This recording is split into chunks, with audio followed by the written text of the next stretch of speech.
notre émission Parole de femme. Tout au long de cette semaine, nous allons parler de l'estime de soi et de la confiance en soi avec Mathilde. Bonjour Mathilde. Bonjour Annabelle. Avec Anne. Bonjour Annabelle. Et avec Aurélie. Bonjour Aurélie. Et avec un invité très spécial cette semaine, Jérémy Sourdril, qui n'est autre que mon cher mari. Et il a le grand honneur de venir sur le plateau de Parole de femme. C'est un honneur. En effet, c'est un honneur partagé, mesdames. Sois les bienvenus. Merci. Personne n'ose te contredire. Donc tout au long de cette semaine, nous allons parler de la confiance en soi, comment développer une confiance, une assurance en soi basée sur la parole de Dieu. Et pour cette première émission, nous allons parler de la confession. Mesdames, mesdemoiselles, comment parlez-vous de vous? Parce qu'on voit que la manière dont une femme parle, c'est la manière dont elle va se voir finalement. Et de la mauvaise confession, je pense que toutes, on a déjà mal parlé de nous-mêmes. Et d'où vient finalement cette mauvaise confession? Alors la confession, en fait, si on confesse mal sur soi-même, c'est parce qu'on a eu des modèles. Par exemple, si on imagine Adam et Ève, Ève n'avait pas de modèle féminin, donc elle ne pouvait pas avoir de mauvaise confession sur elle-même parce qu'elle n'avait pas de modèle sur lequel s'appuyer. Bon, et en fait, le fait est que les femmes qui confessent par exemple négativement, c'est parce qu'elles ont vu quelqu'un et elles vont se comparer à cette personne. Donc à partir du moment où j'ai un modèle devant moi, par exemple, on peut voir la femme vertueuse que vous connaissez toutes dans Proverbes. Quand vous lisez à propos de cette femme vertueuse, vous êtes en colère contre cette femme, parce qu'elle est parfaite. On donne un complexe à toutes les femmes de la terre. Et en fait, Dieu nous donne des modèles comme ça, et pas pour nous écraser et justement pour nous sentir ridicules et inférieurs, mais au contraire pour nous dire vous pouvez arriver à là. Ce sont des modèles pour vous, pas pour justement créer en vous un mal-être, etc. Mais au contraire pour qu'on puisse aspirer à quelque chose de bon. Et souvent, donc les femmes, et c'est aussi le cas pour les hommes, vont regarder des choses chez les autres qu'elles n'ont pas ou qu'elles n'ont pas encore, ou peut-être des dons qu'elles n'ont pas encore, des talents qui ne sont pas encore là ou à maturité. Et à partir de ce moment-là, vont commencer à parler.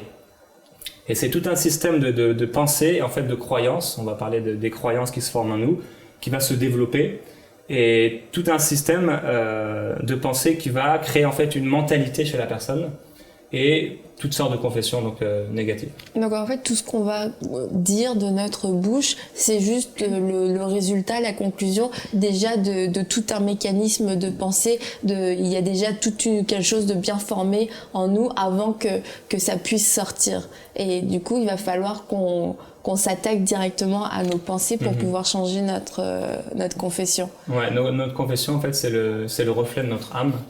Donc c'est le reflet de nos pensées, ça sort pas de nulle part. Et au niveau du système de la pensée, quand une femme par exemple va dire je me trouve moche, ou je serai jamais capable, ou je suis ceci, cela, c'est souvent quand elle va le répéter en fait, c'est parce qu'il y a une forteresse. Et on voit au travers de la parole de Dieu que comment se créent les pensées. Au départ c'est toujours un déclencheur. Donc il y a un déclencheur, un acteur, et il y a toujours quelque chose qui fait qu'on a pensé ça.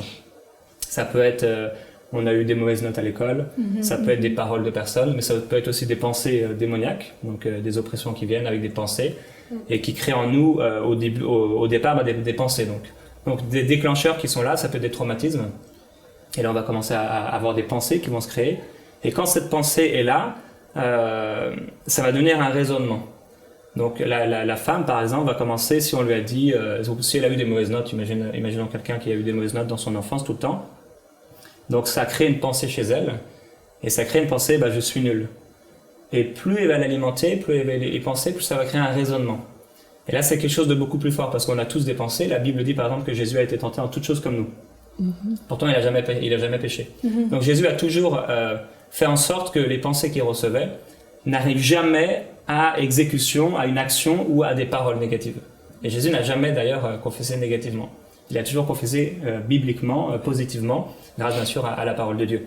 Donc quand ça devient des raisonnements, après la personne accepte cette chose-là.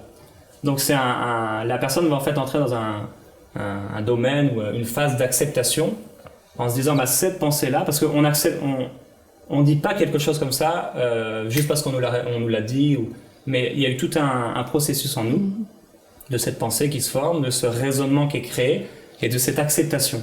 J'accepte ce qu'on a vu au départ, le déclencheur, j'accepte cette pensée-là, et c'est vraiment une acceptation, et je pense que c'est là le moment important, le point vraiment où on doit faire attention, c'est de ne pas accepter les pensées qu'on peut recevoir négatives. Mais si tu me permets, Pasteur Jérémy, de poser une question, ou Annabelle, si tu permets, au moment où la femme ou la personne vient accepter ces pensées-là, et à ce moment-là, que le mensonge devient plus grand que la parole de Dieu, comment faire pour justement briser ces forteresses-là qui sont plus grande nature, en fait, pour la personne qui le vit? Quand la personne, par exemple, est convaincue que c'est vrai. Oui. C'est sûr que si je veux continuer le processus, ça va y répondre aussi. C'est qu'en fait, quand j'accepte cette chose-là, ça devient une croyance. Et en fait, notre vie est faite de croyances. Notre vie est faite de choses qu'on croit. C'est des choses dont on est certain, on les croit au bout d'un moment. Et après, ça nous amène donc à des paroles, à des actions. Et ça va créer des forteresses au bout d'un moment. Et ces forteresses-là, c'est exactement ce dont tu parles. Ça, c'est vraiment la dernière chose qui arrive. Donc, on m'a donné une parole, ça me crée des pensées, j'ai accepté ces pensées, c'est des raisonnements qui sont là en moi. Et au bout d'un moment, j'ai des croyances qui sont là et ça va se démontrer par des actions et par des paroles. Et quand je le fais régulièrement, c'est des forteresses dans ma vie. Et il y a des gens, on peut les enseigner tout ce qu'on veut. Ils peuvent être à l'église, on peut leur dire ce que la Bible dit à propos d'eux. Mais ce sont des forteresses qui sont dans leur tête et ça ne changera jamais à partir du moment où ils se décident de changer. Par exemple, la Bible dit, si vous vous décidez à l'obéissance, vous mangerez les meilleures productions du pays. Je ne peux pas manger quelque chose qui se présente devant moi si je n'ai pas d'abord décidé de la manger. Pasteur Jérémy, pour décider, il faut en être conscient.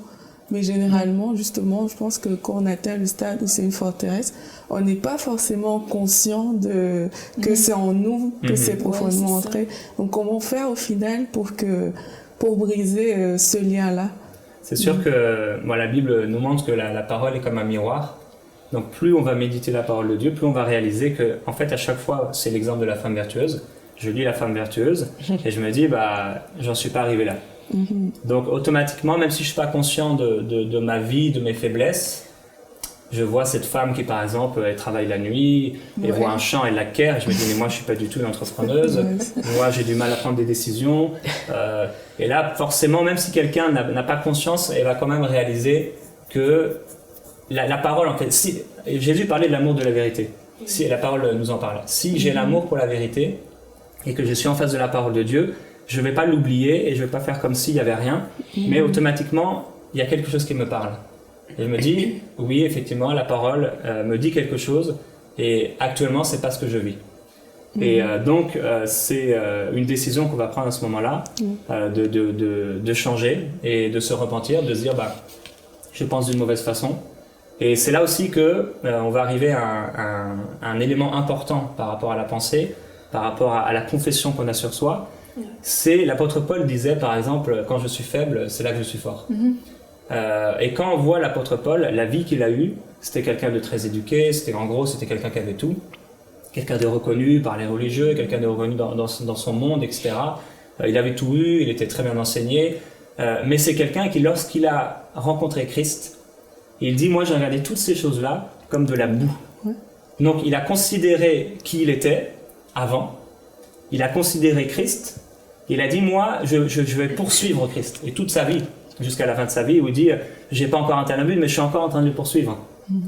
Et c'est exactement ça qui va nous aider, en fait, à nous libérer. Parce qu'une personne qui confesse négativement, c'est parce qu'elle pense négativement sur elle-même. Donc c'est parce qu'il y a cette forteresse-là. Et en fait, souvent, le gros problème des femmes et des gens en général, c'est qu'ils vont essayer par eux-mêmes. Un jour, j'étais à la poste. Il y avait un monsieur qui était là, il envoyait un livre qu'il avait écrit sur la pensée positive, comment je peux devenir meilleur, etc. Mais ces gens-là, dans la maladie, dans les épreuves, dans les difficultés, ils vont confesser négativement. Mais là, on a l'impression que, en tout cas pour les femmes qui vont avoir une mauvaise confession et que c'est devenu une croyance, comme tu en as parlé, elles vont avoir la pression de mentir en disant la vérité. Et si réellement c'est leur croyance de se dire je ne peux pas réussir pour telle et telle raison, et que c'est une vérité qui est tellement ancrée en elles, pour elles de dire l'inverse, même si c'est ce que la parole de Dieu dit, c'est comme se mentir à elles-mêmes, et puis mentir aux autres, ce serait comme une fausse publicité. Et là, je pense qu'il y a beaucoup de femmes, elles se disent, oui, peut-être que j'ai un problème dans ma confession, mais d'un autre côté, entre arrêter de le dire et dire l'inverse, alors là, il y a comme tout un fossé, parce que je ne le crois vraiment pas. Et si je le dis, c'est comme de dire, ce serait comme moi de dire aujourd'hui, non, je suis blonde. Non, je t'assure, je suis blonde. C'est un combat spirituel, avant tout. Parce qu'on l'a vu, ça fait des forteresses dans nos pensées, et ça provoque une action et des paroles qui fait que... on ne doit pas perdre de vue que, c'est comme dans les lamentations de Jérémie, à un moment donné, il y a ce choix que Jérémie fait, il est en train de se plaindre, et il dit, voici ce que je choisis de repasser dans mon cœur. Et on a besoin de l'aide de Dieu pour ça. C'est une démarche spirituelle, c'est pas une démarche humaine, comme tu disais, de positivisme, c'est une vraie démarche spirituelle. Puis à partir du moment où, comme tu le disais, Annabelle, on diagnostique qu'on a un problème de ce côté-là, que à un moment donné, oui, c'est vrai que je me plains tout le temps de moi-même, je me trouve trop comme ci, pas assez comme ça. On commence à prendre conscience qu'il y a un problème, on crie à l'aide, et Dieu veut nous aider, parce qu'il veut que la vérité soit manifestée. Et le combat spirituel dans lequel on est, c'est un combat entre la vérité et le mensonge. Et on est environné de mensonges, on est ligoté par le mensonge, et c'est la stratégie du malin. Sa stratégie, c'est de nous mentir, de nous faire croire à nos mensonges, et d'agir selon nos mensonges.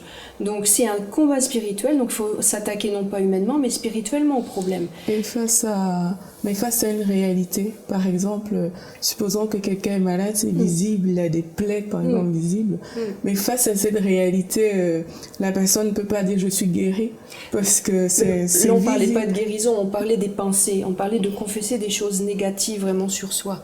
Et je pensais à un exemple personnel. À un moment donné, je me suis rendu compte que j'étais toujours en train de me dire « Ah non, mais moi j'ai peur de tout ». Puis à un moment donné, je me suis dit « Mais j'étais pas comme ça quand j'étais petite. J'étais courageuse, j'étais fonceuse, j'aurais défoncé les murs. Et je me suis dit « Il y a un mensonge qui s'est installé dans ma vie, c'est pas vrai que j'ai peur de tout. Et j'ai vraiment prié pour ça. J'ai dit « Seigneur, j'ai des lunettes déformantes, il y a quelque chose qui fonctionne pas. » Et j'ai commencé vraiment à prier par rapport à ça. Et à un moment donné, je me suis dit non, c'est faux, et je refuse le mensonge, et je vais arrêter de dire que j'ai peur de tout, et je l'ai même confessé, non, je suis quelqu'un de courageux, je n'ai peur de rien, je vais foncer et rien ne m'arrêtera, et j'ai réalisé que c'était comme ça que Dieu m'avait faite, et que j'avais été ligotée par un mensonge, mais qui m'avait vraiment rendue complètement... Captive, quoi. Captive. Et qu'au final, tu avais vraiment peur de tout. Peur de tout, de beaucoup de choses. Il y a un changement. Qu'est-ce qui... on va là. Toujours ce mouvement de qu'est-ce qui va arriver. Et toujours l'impression, comme une anxiété, de se dire qu'est-ce qui va se passer. Je me suis dit, mais c'est un mensonge dans ma vie, c'est pas comme ça que je suis naturellement, c'est pas comme ça que Dieu m'a faite, et ça a complètement arrêté, je l'ai plus ça. Donc il y avait vraiment un problème spirituel.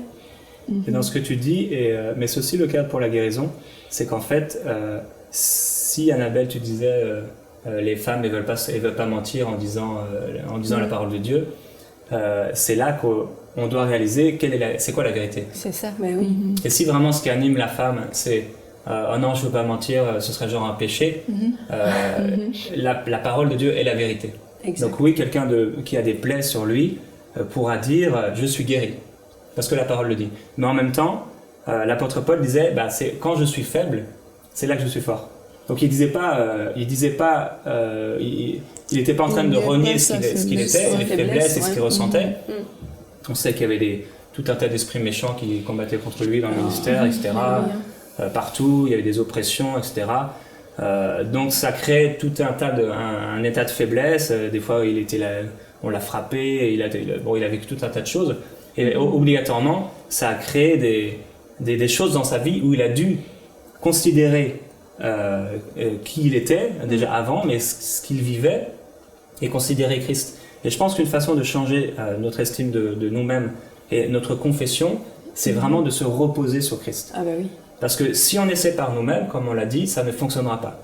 C'est vraiment se reposer sur Christ et croire que ce n'est plus moi qui vis, c'est Christ qui vit en moi.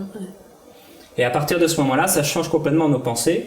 Et Aurélie, tu parlais de forteresse. La Bible dit dans 2 Corinthiens 10:3, « Si nous marchons dans la chair, nous ne combattons pas selon la chair. » Ça veut dire qu'on est là dans la vie, on marche dans la chair, on marche avec notre âme, nos pensées, etc. Mais l'apôtre Paul dit ici, mais si oui, on marche dans la vie avec nos pensées, notre âme, etc., c'est pas avec notre âme qu'on combat. On marche pas selon la chair, on combat pas selon la chair. Oui, on vit selon la chair, avec ses façons de penser, etc., des raisonnements, réflexions, mais c'est pas comme ça qu'on combat. Donc, il est en train de nous dire, ok, vous vivez dans votre âme, et ça vous amène à des confessions négatives, entre autres, mais vous n'allez pas en sortir de là de la même façon. Il va vous falloir quelque chose de spirituel. Et il dit, les armes avec lesquelles nous combattons ne sont pas charnelles, donc, mais elles sont puissantes par la vertu de Dieu pour renverser des forteresses. Amen. Et il dit donc, nous renversons les raisonnements et toute hauteur qui s'élève contre la connaissance de Dieu, et nous amenons toute pensée captive à l'obéissance de Christ. Amen. Et dans la connaissance de Dieu, Dieu, dans sa parole, il nous dit qui nous sommes. Donc ça fait partie de la connaissance de Dieu, des auteurs qui s'élèvent, des forteresses qui s'élèvent en nous, et qui nous disent tu n'es rien, tu ceci, tu cela. Quand j'étais petit, ça fait rire les gens, mais on m'a offert un classeur un jour à Noël, et c'était une blague de mes parents, et c'était écrit dessus il est nul. Et moi j'ai pleuré, parce que déjà j'avais une mauvaise estime de moi-même, et de voir ça, ça crée quelque chose de mauvais en moi, quelque chose de triste. Et il y a des gens comme ça qui, à cause d'une mauvaise estime d'eux-mêmes, sont dans des forteresses, dans des trucs, et ils ne pourront pas en sortir tant qu'ils ne laissent pas Christ vivre en eux. Il n'y a que Christ, et Christ est la solution. C'est lui seulement qui peut le faire. Je veux juste préciser, pour ne pas faire passer tes parents pour des mauvais parents, qu'ils ne le pensaient pas du tout, c'était une blague. Il y avait un gros cadeau après d'ailleurs. Voilà. Il venait un vélo depuis longtemps, il m'a offert. Jamais ils auraient pensé lui faire de la peine. Ah non, il était très, très bon. Wow. Donc en fait, il faut développer une pensée qui est forte au travers de la parole de Dieu. La Bible dit dans Proverbe 18:14, l'esprit ou encore la mentalité de l'homme le soutient dans la maladie, mais l'esprit ou la mentalité abattue, qui le relèvera? Donc si on a une mentalité qui est abattue, par exemple dans la maladie, on va s'écraser. On peut mourir juste à cause d'une mentalité, donc de forteresses qui ont été placées. Et ce qui est étonnant de voir, il y a des gens par exemple qui ont vécu la Deuxième Guerre mondiale, des gens qu'on a traités comme des esclaves, etc., qu'on a dominés, En fait, on a essayé d'assujettir des peuples et des nations en leur enlevant toute estime de soi, en les mettant tout nus, en les frappant, en abusant d'eux, toutes sortes de choses horribles, pour faire en sorte qu'ils n'aient plus aucune puissance. Mais ce qu'on voit, c'est que de ces nations-là sont sortis des gens qui, avec la parole de Dieu, sont devenus des héros. Sont devenus des gens qui, parce qu'ils ont pris la parole de Dieu, parce qu'ils ne se sont pas regardés en Christ, je ne sais plus, c'est Corrie ten Boom. Cette femme-là, par exemple, elle a vécu des choses atroces, horribles, avec les Juifs, etc. Mais elle en est sortie, mais complètement vainqueur. Et quand elle était là dans ces camps de concentration, des choses terribles, elle se cachait en Christ. Et c'était pas ce que les autres pouvaient lui faire et qui était horrible, et c'est vrai que c'était terrible, mais elle trouvait sa force dans la parole de Dieu. Et c'est là notre force, c'est de trouver et d'avoir une pensée forte par rapport à la parole de Dieu. Et tu parles de l'apôtre Paul, mais dans Éphésiens, il dit que chacun parle selon la vérité. Ensuite, dans Éphésiens 6, il dit que ayez la vérité pour ceinture. Ça fait partie de notre armure. Et c'est une terrible faiblesse que de ne pas confesser la vérité. Donc si on n'est pas sûr de vraiment être dans la vérité, je crois que c'est une prière légitime, on puisse demander à Dieu de nous faire voir la vérité, qu'on puisse avoir une idée juste de qui on est. De ne pas se faire des idées trop hautes sur ce qu'on est, ni trop basses sur ce qu'on est. Et puis d'avoir une idée juste. Je crois qu'il y a aussi quelque chose qui a été assez toxique dans nos vies en tant que chrétiens, c'est qu'il y a eu peut-être comme une tendance à la fausse humilité, à la fausse modestie. C'est toujours se rabaisser, c'était comme un fonctionnement chrétien. Et si tu assumais pas ce que t'étais, les compétences que t'avais, t'étais un orgueilleux. T'étais quelqu'un qui se prenait pour au-dessus de ce qu'il est, qui devait être abaissé parce qu'il faut être humble en Christ. Et je suis d'accord qu'il faut de l'humilité, mais c'est du mensonge aussi de ne pas croire en ce que nous sommes vraiment. Et le fait de demander au Seigneur de nous montrer la vérité, qu'on ait un regard juste, ni trop ni pas assez, juste, qui je suis. Qu'est-ce que tu as fait de moi, Seigneur? Quelles sont mes qualités? Quels sont mes défauts? C'est quoi? Qui je suis pour toi, Seigneur? Comment tu me vois? Et là, on parlera selon la vérité. Et on aura la vérité pour ceinture. Parce qu'une fois qu'on a une idée juste de ce qu'on est, de notre valeur en Christ, de nos valeurs humaines, tout simplement, quand le diable va venir nous mentir, essayer de nous entortiller, essayer de nous ligoter pour nous empêcher d'avancer, on va lui dire, ça marche pas ton affaire, je sais qui je suis. Donc ça, c'est une révélation, et je crois qu'il faut que Dieu nous le révèle à chacun, qui on est, Lui, il nous voit avec des yeux justes, il est la vérité. Donc lui, il nous voit selon la vérité. Et il faut qu'on se voit nous-mêmes selon la vérité si on veut être un chrétien efficace et puissant. Mais c'est vraiment... pardon. Non, vas-y. Mais c'est vrai ce que tu dis, parce que je pense que c'est probablement un des plus grands combats de la femme chrétienne, c'est vraiment de se voir avec les yeux de Dieu. Et pour moi, c'était vraiment un gros combat dans ma vie. À l'âge de 5 ans, il y a un petit garçon qui m'a regardé à la maternelle. Je vais pleurer, mais il m'a traité de grosse. Il dit, hey, la grosse. Et là, je me souviens, j'ai regardé autour de moi, et je pensais pas qu'il s'adressait à moi. Et là, il m'a regardé, il a répété, hey, la grosse. Et ça m'a marqué parce que je m'étais jamais vue comme ça. Et je me suis approprié ce qu'il a dit. Et toute ma vie, ça m'a suivi jusqu'à l'adolescence. On m'a traité de grosse. Et tout le long de mon primaire, j'ai dû me défendre. Sauf que c'est devenu vraiment une forteresse parce que j'y ai cru. Et quand on y croit, ben on devient ce qu'on croit. Ce que je crains, c'est ce qui m'atteint. Et toute ma vie, j'ai dû... Après ça, ben, j'ai dû combattre ces pensées-là. Et quand je suis venue à Christ, ben, après ça, c'est vraiment un combat de rendre nos pensées captives à l'obéissance de Christ. Et j'ai dû vraiment mettre en pratique... croire la parole plus que qu'est-ce que les autres peuvent dire de moi ou ce que je peux avoir cru. Et là, c'est ça, c'était comme on disait tantôt, c'était quasiment dire un mensonge. Si je confesse le psaume 139, je suis une créature si merveilleuse et mon âme le reconnaît bien. C'est ça, dans le fond, c'est vraiment dans le secret avec Dieu, dans l'intimité, que je peux demander à Dieu, les femmes peuvent aller devant Dieu et dire « Comment tu me vois, toi, Seigneur? Comment tu me vois? Aide-moi à me voir avec tes yeux. Comme ça, je peux changer ma façon de me voir. Et comme ça, je peux vraiment devenir à l'image, même physiquement. Parce que comme on fait ça, notre âme est guérie. Et comme notre âme est guérie, notre âme peut prospérer. Tu sais, dans 3 Jean 2, ça dit « Bien-aimé, je souhaite que tu prospères à tous égards. » Et sois en bonne santé comme prospère l'état de ton âme. Puis la prospérité, c'est dans ce contexte-là, c'est vraiment le shalom, rien de manquant, rien de brisé, qu'on soit vraiment en paix dans notre cœur, en paix avec nous-mêmes, en paix avec tout le monde. Et aussi, ben, ça s'applique pour la guérison, mais je crois vraiment que ça s'applique pour la guérison de l'âme. Et comme notre âme est guérie, comme on se voit, comme Dieu nous voit, eh ben, ça peut se refléter après ça dans notre extérieur. En fait, c'est vraiment la prière puissante de l'apôtre Paul qui priait, mais qui illumine les yeux de votre cœur. Et c'est ça une prière vraiment à faire. C'est Seigneur, mais illumine les yeux de mon cœur. Parce que comme tu le dis, quand on passe des temps avec Dieu, des temps forts, des temps d'intimité, de communion, c'est comme si la Bible dit qu'on est assis dans les lieux célestes avec Christ.